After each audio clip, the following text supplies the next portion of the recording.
ꯑꯩꯈꯣꯏꯒꯤ ꯍꯧꯖꯤꯛ ꯄ꯭ꯔꯖꯥ ꯃꯤꯌꯥꯝꯅ ꯍꯧꯖꯤꯛ ꯑꯩꯈꯣꯏꯒꯤ ꯄꯥꯔꯇꯤ ꯔꯥꯖꯅꯤꯇꯤ ꯑꯃꯒ ꯍꯨꯟꯗꯣꯛ ꯍꯨꯟꯖꯤꯟ ꯇꯧꯔꯤꯁꯦ ꯃꯁꯤ ꯄ꯭ꯔꯖꯥ ꯃꯤꯌꯥꯝꯅ ꯃꯁꯤ ꯂꯤꯂꯥꯁꯤ ꯌꯦꯡꯅꯤꯡꯗꯦ ꯇꯨꯀꯠꯆꯔꯦ ꯔꯥꯖꯅꯤꯇꯤ ꯍꯥꯏꯕ ꯑꯗꯒꯤ ꯑꯦꯝ.ꯑꯦꯜ.ꯑꯦ. ꯃꯤꯅꯤꯁꯇꯔ ꯍꯥꯏꯕ ꯆꯤꯐ ꯃꯤꯅꯤꯁꯇꯔ ꯍꯥꯏꯕ ꯀꯅꯥ ꯂꯥꯟꯁꯤꯒꯤ ꯃꯔꯝꯗ ꯋꯥ ꯉꯥꯡꯕꯗ ꯑꯃꯠꯇ ꯇꯥꯅꯤꯡꯗ꯭ꯔꯦ ꯄ꯭ꯔꯖꯥ ꯃꯤꯌꯥꯝ ꯑꯗꯨꯅ ꯑꯩꯈꯣꯏ ꯍꯧꯖꯤꯛ ꯄ꯭ꯔꯖꯥ ꯃꯤꯌꯥꯝꯅ ꯉꯥꯏꯔꯤꯁꯦ how to solve this problem which is the problem. Now we facing the war, cookie and the Maitai war. How to solve this problem? Si Parja Miam, Massing Irachi, the party who don't Tawna, Madu to Kaidakali, Uji Pumpure. I see Mission Jangman and Hydra, I Matokram, Nakoi, Lanji, Lucian, I be Wapam, and Army Tamaji. Mina Mission Kaina, Ibina, Congress do BJP do Wiki, the Kala, Kanama supposed to the Kaliti Gunda. Kanagi Machum Jar, no in a Kanaka Durubno. Ibu Bimatam, they could Urega. Congress da. Jadi miam tu kerja ini opposition da ibu bini opposition leader oi dagi tu kerja na miam BJP da jauh sini kere. Siapa beli lah miam jadi koi urim newa. Adiki jadi lagi ibu opposition na matu kerana mana mi collection toroga MLA miam collection toroga kamai sahaja siam tu BJP government huairga. Adi BJP tu jadi billion kan dia kan leader manga sila so absolute majority ni moin legislative. BJP da aduna miyamna PR harga pangbai mai ben maira pai miyamna lau kholi ma MLA matri gi macha majuna maira pai bijak puchno to ba adigi bol lebak puchno to ba MLA ju oi puchno to ba hanna moina pautak pi ba sadra ga tawri ba asi kari mahining di maira pai bijak hindi kana bijak hindi tawri ba boyo so miyam ji ure sahi ani phaning se side thingri ba parja miyam gi sibin chuaiti origin miyamna tawri ba ai sa na tawri ji ba karino Karmaina lansi luisan do kari no waruisin ay koy nangyari maram maduna ay how to solve this war this communal crisis communal war which is who is the war who is the they are the Maitai and the Cookie communal how to start from this war ahan ba koy no ure birin bu kigaw towe Cookie Parjana. Karmai to Wakada, a queen sport stadium, Birin Sangaga to Tuai took, but boys, ma'am, would Jared to the Hector Mate Masada to the paper tiger Sadra, Hundrang, call of the paper, Hundo into the land, Mato, Madam Kande, they to be Tayrevi, cookies or Mate the Panganjo, the Nagaso cookies, Puntai Tayrevi, Yatikan, Puntai, I was you, Sarkazita, Birin Palore, Canaso Palore. Ureda, was it Singlamda, Semi Pangani, I know was a higa do a taming over the Moitem Todana Siki Kumba. I didn't know this is Yaracrazy. Kamupo, Yokre, Tori, Lamam, Urda. Ah,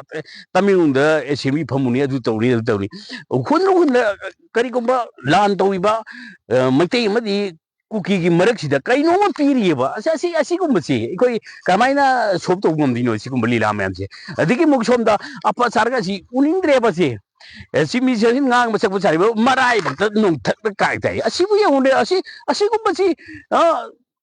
Shimpan majority Sunataba. Ah, minority na government Semiba, Matung Taba, Pazamiam, the Nampu Satuntoraga, Simpan majority Pangiba, Adugumba, Partina Saka, Siem Taba, Napu Sason or Saka, Semiba, Adugumba, a Siki Lisa Sajat Asina, the Apia Pipa Party, Politiate Party, Meam, MLA Meam, Kubla Saka, Semi majority, whatever, ne? Aduna, seeing Nipping the Sikuba Lanziki.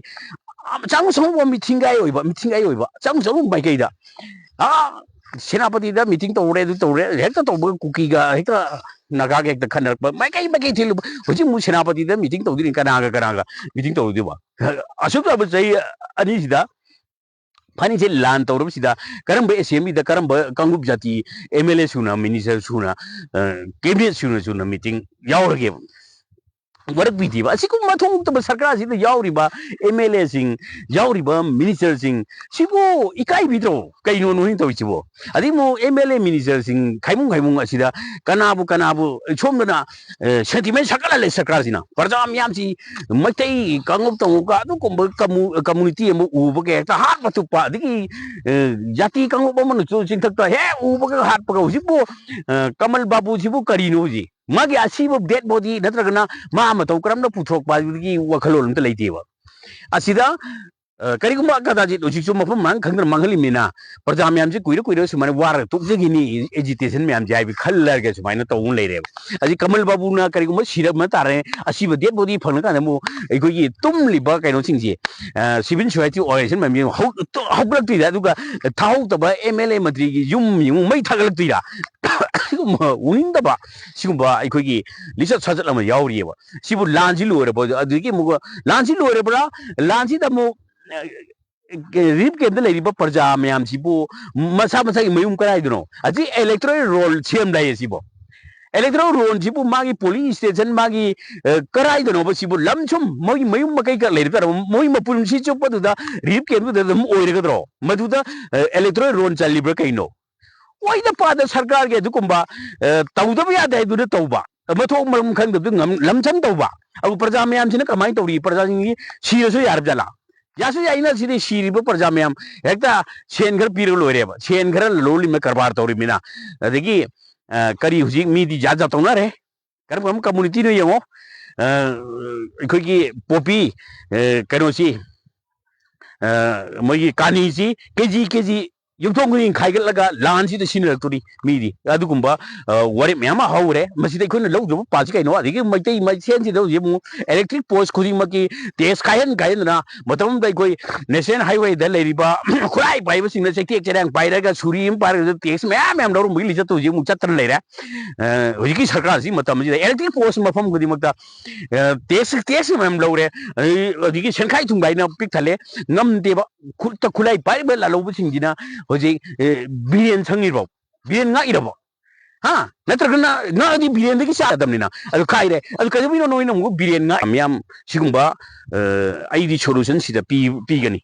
sarkar sida thon ma de sarkar si matam parcha misam myam gi puchi lan thum ngak ngam dro sarkar ka du gi le dui no ha sibu democracy tu gai re sigumba ai le traba सिगुम्बा सरकार पान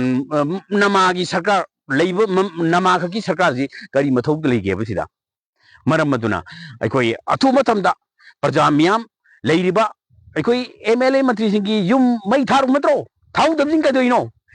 नतग थारु सिंगो थारु कांगु सिंगो नोई गा MLA सिंगुगा अतमन करी सिंगब लेइनो अ थाउ दबजिंग न कबी थाद्रिबजे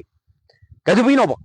अदि मो मैकेमदा MLA सिंगा अदो युम मई थारना प्रजा मैम थबक फम थदो वाई मतम थदो तरग प्रजा मैम युम मई थार को जी अतमना युम मई थाब